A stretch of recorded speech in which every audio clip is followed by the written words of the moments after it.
G'day, we've been off the air for a little bit, but the channel's back. We've got a heap of new videos to come out over the next days and weeks and months. A whole heap of backlog to get up. We've been busy in harvest, so I haven't had time to get back to it. But this has been the big project of the summer. It's all done now. This is my Ram 3500. We're in Australia. This is a right-hand drive converted Ram. And if you've been following the videos we've done, you'll know that the front end on this is different. It's obviously got a bull bar on it now.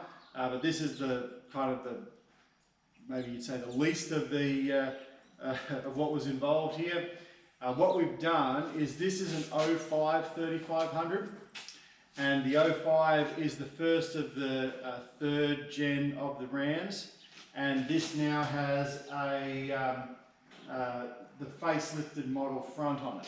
So if you don't know the difference, the very first of the third gens, they're kind of halfway between this front and the front that was to come. It's got a thinner headlight, a lower guard. The guard, if you're in Australia, is kind of like the headlights. And if you're in Australia, is kind of like the BA XR6 headlights with the rounded bottoms. That's what they look like. They're a lot thinner than these, narrower. These are a lot bigger headlight, which is a sign of things to come in the Rams. That's kind of the look that they continue with. And this is first a two-part video. The second part of the video will deal with how you actually do it. So what parts are required if you want to do a facelift.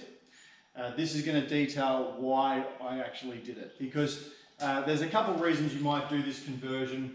And the first reason is you just want a later model looking truck. And indeed, it does look like a later model truck.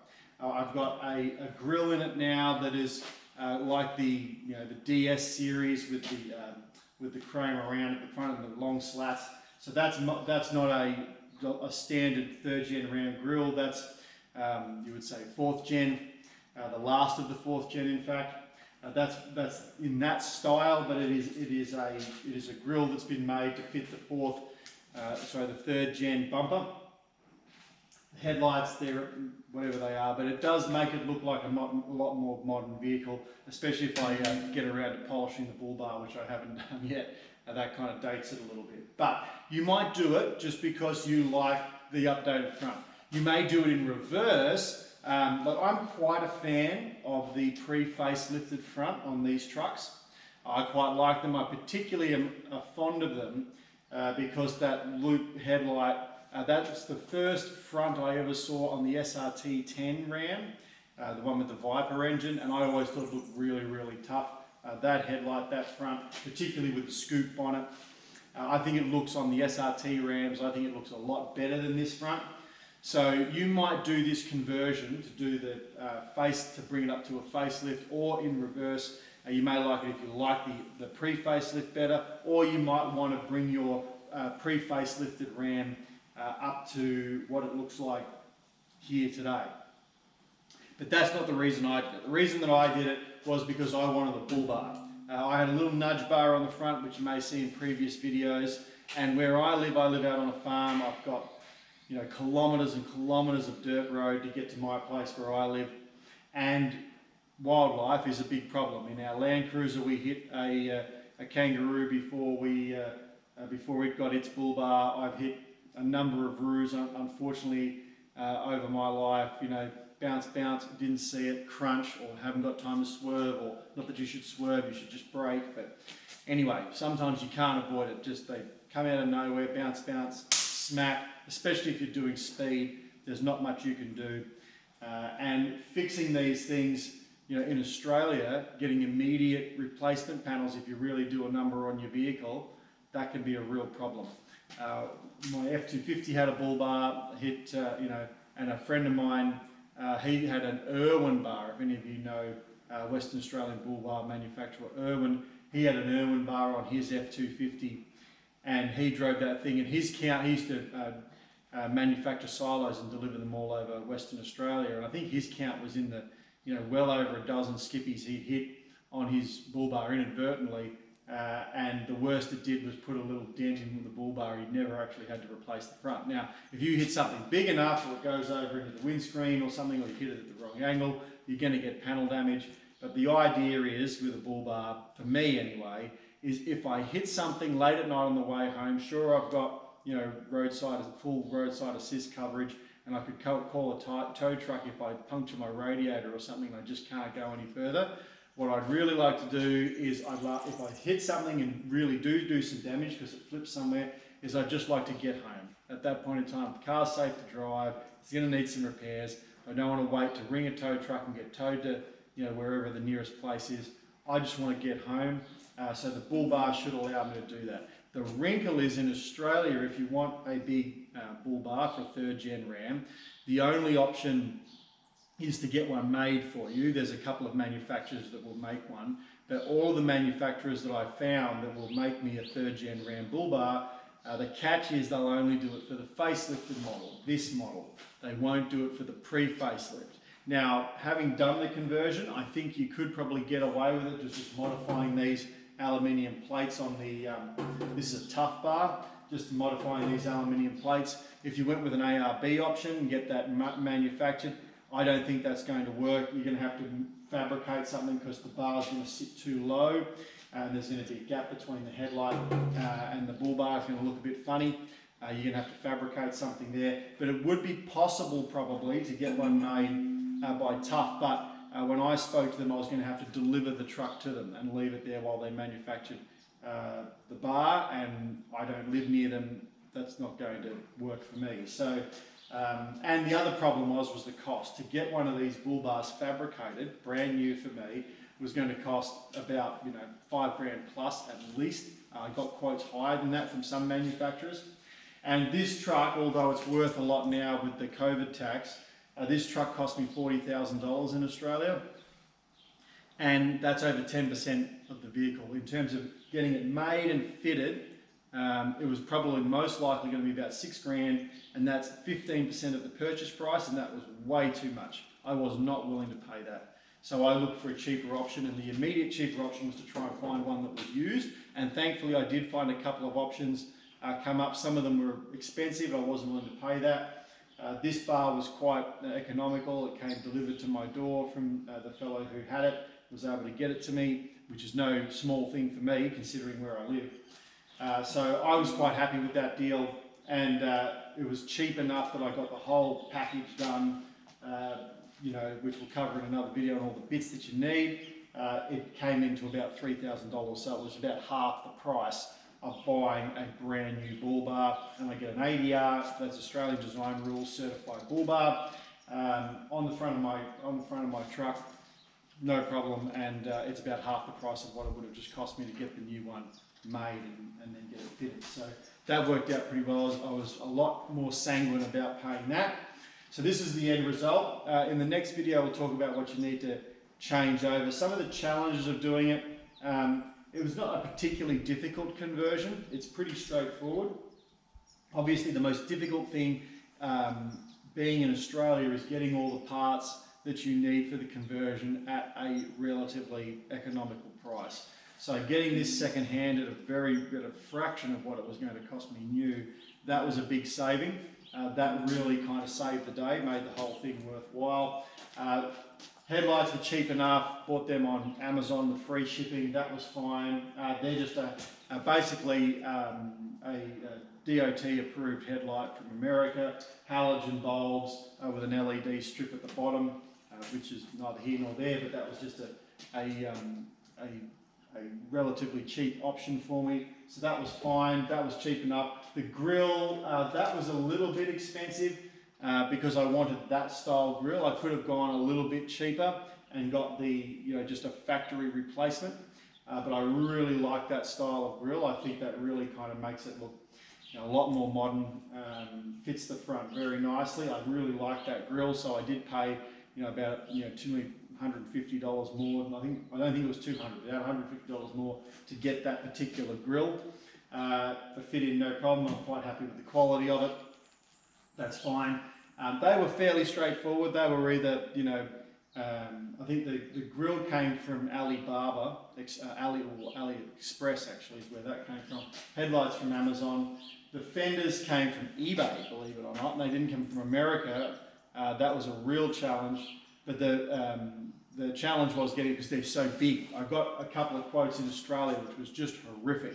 I was able to find one second-hand one, which wasn't cheap either, and that was threatening to derail the whole conversion. Was would I be able to get fenders? Because to change over this thing, I said I want to do it for about half the price of the new bar, about $3 the budget, and the fenders were going to derail the whole project, because number one, the only way I could get them was just at a massive cost.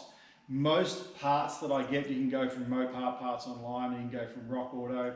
Rock Auto has been a pretty reliable supplier for me, but recently, particularly pandemic era onwards, large parts are getting very expensive to ship. Small parts are very economical. I recently just bought a couple of parts for this at a really cheap rate. It was comparable to domestic prices for just some small parts that would fit into a little box.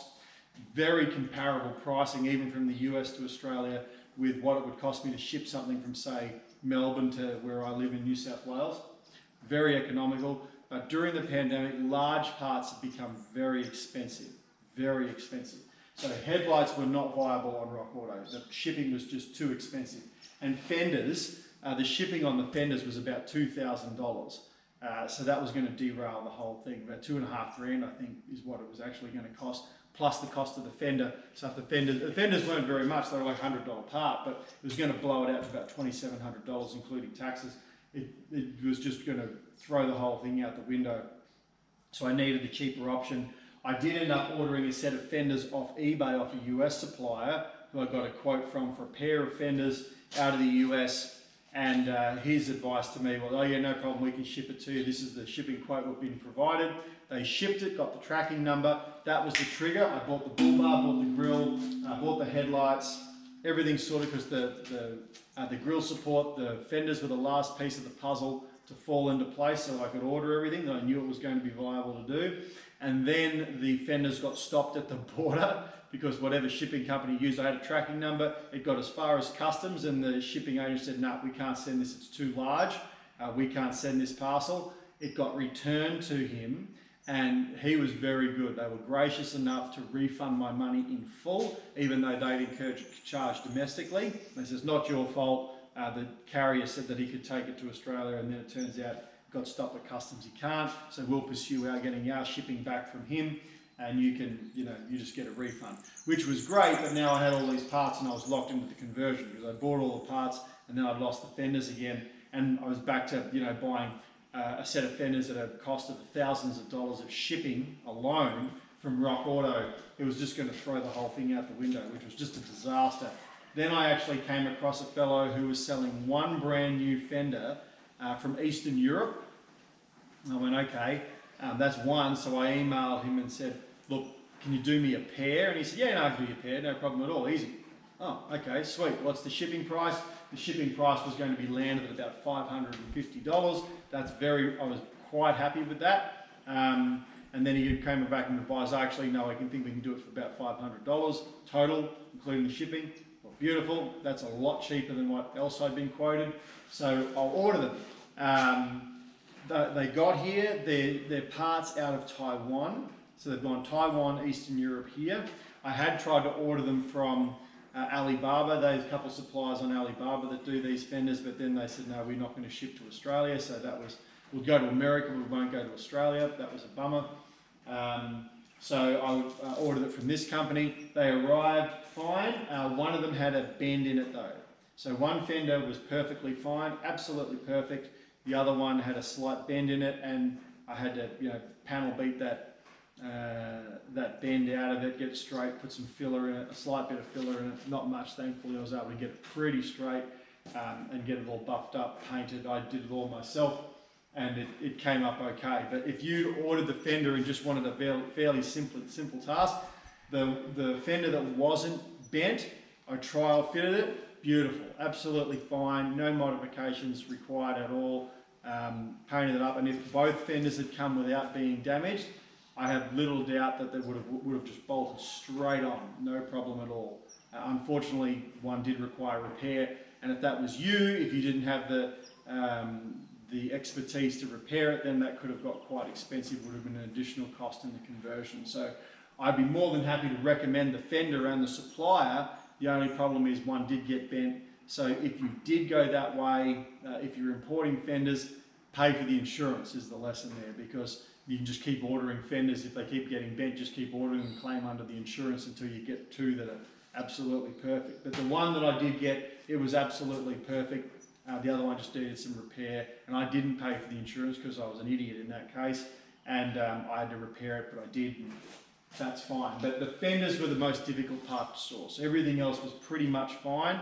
The bull bar fell into place pretty early on, and but the fenders, they were quite difficult to get here at a reasonable price. And that also takes me back to my original point. The reason why I did this is because that's a problem. If I don't have a bull bar on this and I hit a roo, particularly if I hit it, you know, on the right-hand side or the left-hand side of the vehicle, take out my headlight, my fender, maybe I dent my bonnet, it's going to be quite difficult to get those parts again. You can get them, but they're very expensive, and the quotes I got from Australian suppliers bear that out. They're very expensive, so you either wait and try and find something shipped into the country like I did, or you're just going to have to pay for it. I mean, sure, you can run it through insurance, but you know, with these specialty vehicles, these grey imports, even with the modern vehicles that are full volume supplier, they're just not a mainstay on the road. They're not. They're still a fairly rare car in the context of it. They're expensive to repair, and with every passing repair, your insurance premium is going to go up for you and every other imported Ram owner in Australia. That's just going to be baked into the cake. So I didn't really want to muck around with that. This is my best form of protection. The bull bar is very heavy. It wasn't particularly difficult to mount, but I got a forklift, so I did it as a one-man operation. I did the whole changeover myself without any help. And with a forklift, that was pretty straightforward, really. Just bolted it all straight up, and it worked pretty well. So at the end of the day, I managed to get the whole thing done for under my budget, which was $3,000, but that did involve me painting the fenders myself.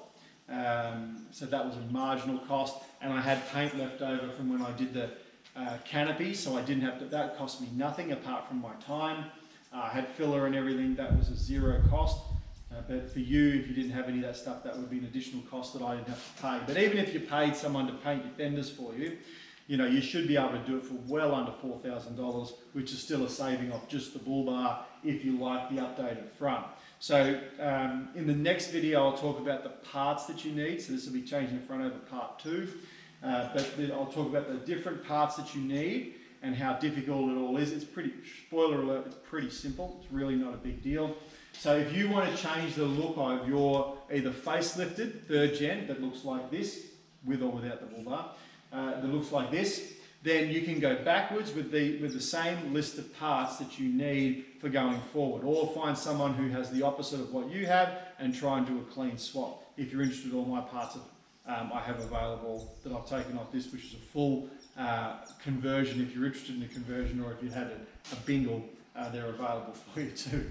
But in any event, it's a pretty straightforward conversion. It was the biggest dilemma of it was sourcing all the parts.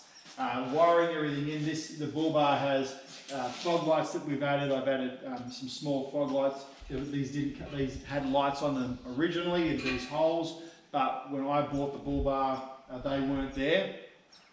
So I just bought a set of little LEDs, wired them in. I previously had the Ram bumper had fog lights in it, so I've used that same harness and just changed the plug over so they plug straight in.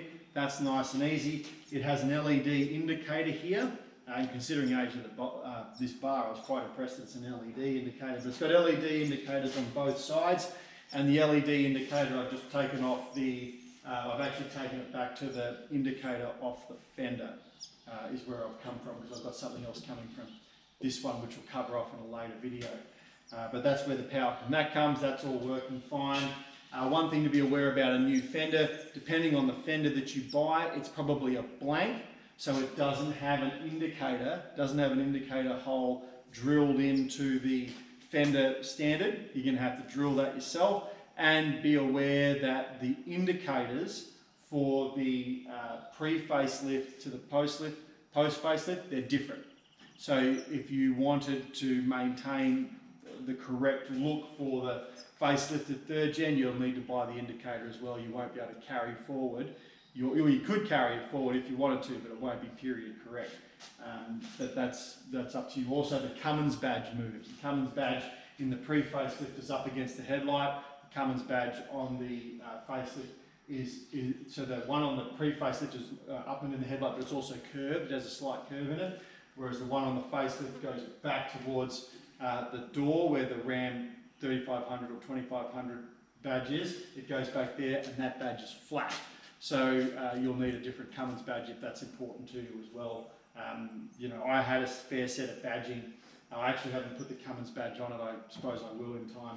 But in any event, you'll need a different badge there as well. So wiring up things pretty easy. Driving lights, they carry forward from the last one, no big deal there. Not a big deal, but it's it can really change the look of your truck. So if you wanted to do a conversion to either go pre-facelift or post, it's not a difficult conversion. Have a look at the next video, which will detail all the parts you need, looking at the parts that have come off this truck. We'll lay them all out for you, and you can see what's involved and see if it's for you. So that's why I did this conversion. I'm quite happy with it. Would I do it again? Yes, I would. For $3,000, I think this was money well spent. It's a good insurance premium. Again, I've got full comprehensive on this truck anyway, but again, it's in the event that I'm driving at night, you have a bingle, you're pretty assured to get home. Tough bull bars have a fantastic reputation. There's been talk around over the last few years about the bull bar ban.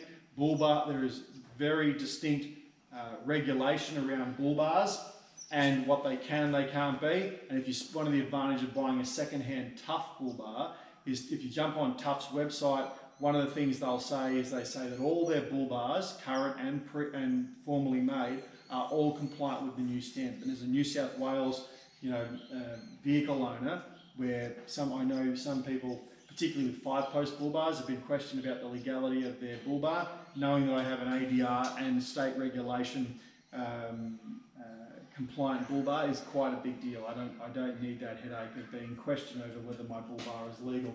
But big bull bar is going to give me as much protection as anything else. It doesn't have a set of brush bars, which would be a nice addition, but for now it doesn't have that. But I'm very happy with the conversion, and I would do it again. So if you're in Australia, there's not an endless supply of these things secondhand, but they are out there as people look to do different things. They might swap to an ARB to get a better, a different look. So they do come up for sale. I have seen 3 of these for 3rd gen Rams come up for sale now at various prices. So you can find them, or you can buy them new. And with these things now, on the market for 70, 80,000 secondhand, which is just crazy, but that is what it is. It may be more palatable for you if you're buying an $80,000 used Ram to spend $6,000 and put a Tough bar on it. That might be something that you're quite okay with. So something to think about. But regarding facelifts, that's it. Well, watch for the next video to see how you do it. I hope this was useful to you. Thanks for watching.